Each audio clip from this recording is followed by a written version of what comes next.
Welcome to The Explainer. So, look, we all know you're going to lose a little money the second you drive a new car off the lot, right? It's just a fact of life.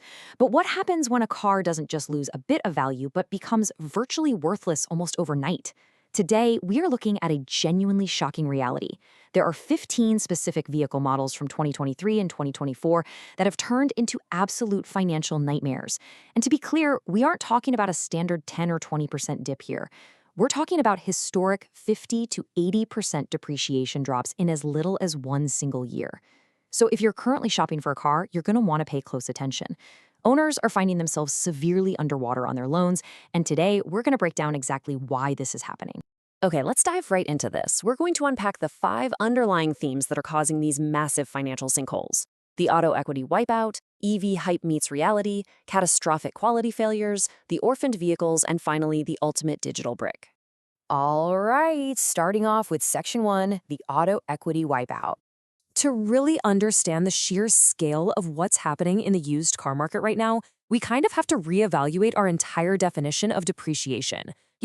Normal depreciation is just a basic cost of ownership. You drive it off the lot, you lose a few grand, no big deal. But what we are seeing with these 15 models, it is financial obliteration. We are talking about staggering $30,000 to $90,000 losses in a matter of months. These aren't just bad investments, they are unprecedented traps.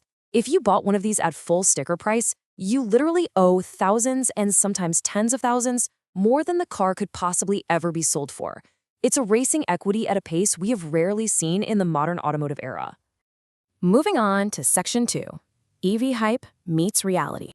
Now, what's really interesting about this is that a fancy prestige badge absolutely cannot save you from an EV depreciation bloodbath. Just look at these German luxury giants. The BMW iX, which was originally over $105,000, has already lost 54 grand in value. It's just been dragged down by flooded dealer lots and this super divisive styling that, well, some people are calling angry beaver teeth. Then you have the Mercedes EQS SUV, completely plummeting by 61%. Mercedes really wanted this to be the electric S-Class, but the aerodynamic driving egg shape totally alienated their traditional luxury buyers who actually want some road presence. And then there's the Audi. $89,000. Let that number just sink in for a second. That is the sheer cash value lost on the Audi RS e-tron GT. It saw a massive 53% drop from its $168,000 price tag. I mean, think about that. You could go out and buy a brand new, highly desirable BMW M3 Competition, which actually holds its value, by the way, for the price of just the depreciation on the Audi. The market simply decided that paying Audi money for what is basically just a less desirable version of the Porsche Taycan simply wasn't worth it.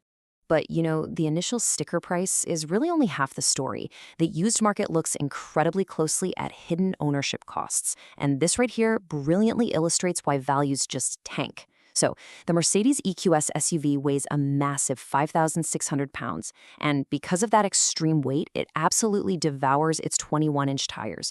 We're talking replacements every 15 to 20,000 miles. At $1,200 to $1,500 a set, that hidden maintenance cost completely terrifies the used buyer market, and that's exactly why you see a $125,000 car drag down to a $60,000 trade-in value almost overnight. And this brutal disconnect between expectation and reality, it hit the truck market just as hard. Take the Ford F-150 Lightning, for example. Buyers fully expected that proven F-150 capability, but the reality? Hooking up just 3,700 pounds and driving 32 miles literally burned through 90 miles of battery range. In another real-world scenario, an owner started a chilly 37-degree morning with 149 miles of range. They drove just 64 miles without towing anything, mind you, and lost 112 miles of charge. This totally destroyed trust for traditional truck buyers who demand reliability and range, leading to a massive 47% drop in the truck's value. Then, of course, we have the Tesla Cybertruck. With over 1 million early reservations, the hype for this thing was astronomical. However, the polarizing, blocky, stainless steel design really alienated the actual contractors and tradespeople who, use trucks for actual work. Early on, speculators were flipping them for massive profits, which caused Tesla to aggressively ramp up production. Well, that led to a backlog of inventory and widespread reports of quality issues, like rusting panels. So, to move the metal, Tesla offered rebates on new inventory, which instantly destroyed the used value, resulting in a 50% collapse in less than 2 years. But hey, it's not just the new disruptors or the luxury brands stumbling here. Toyota, yes, reliable Toyota, proved they can fail at EVs just as spectacularly as anyone else with the BZ4X.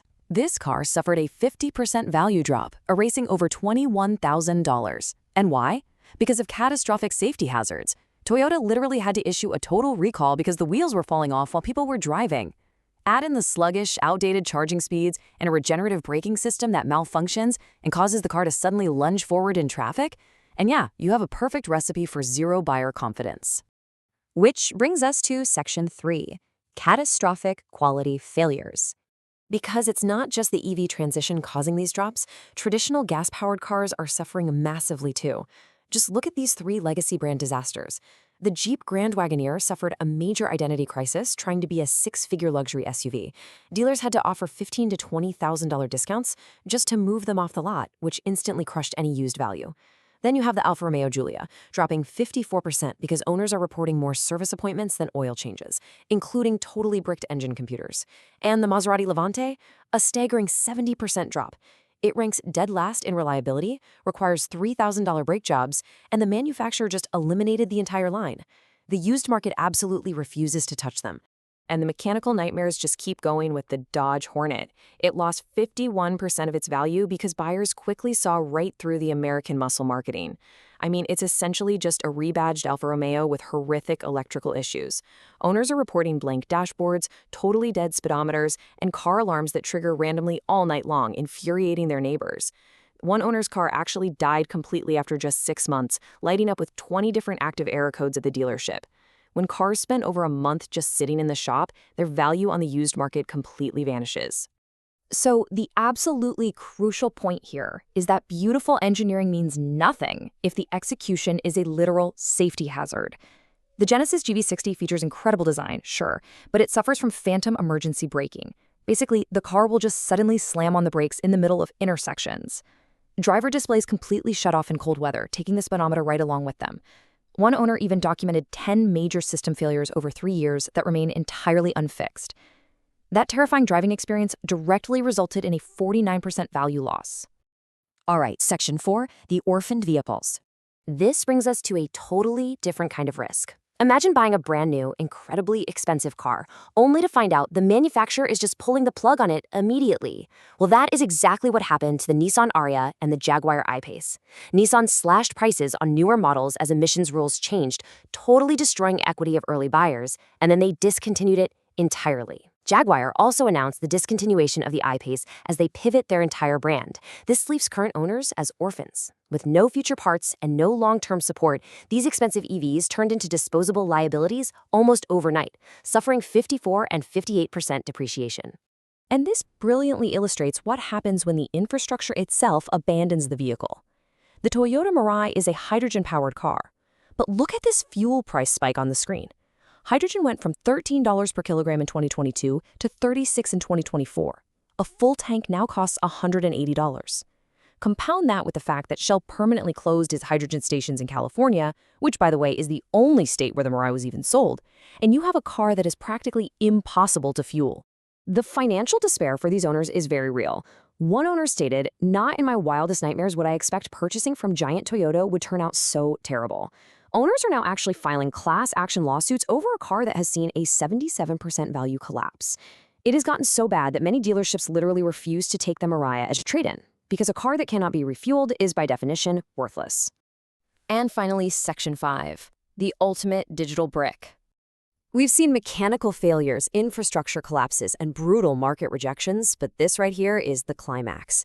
80%. That is the crown for the single worst depreciating vehicle in automotive history right now. We are talking about an 80% plunge in value in under 2 years. A vehicle that originally cost upwards of $63,000 is now struggling to sell for $8,000. That vehicle is the Fisker Ocean. But what makes this unique is that this wasn't a mechanical failure, it was a digital one. Fisker Inc. filed for bankruptcy in June of 2024. The Ocean is a software-defined vehicle that completely relies on cloud servers for updates and basic functionality. Without Fisker hosting those servers, the car is effectively just a static object, a giant digital brick. Key fobs are literally failing to unlock the doors. Advanced driver systems are ceasing to function entirely, and the signature central screen just randomly blacks out. It is a stark, shocking, cautionary tale of buying a deeply integrated digital product from a startup with shaky finances. The sheer scale of this automotive equity wipeout is truly something we haven't seen in a very long time.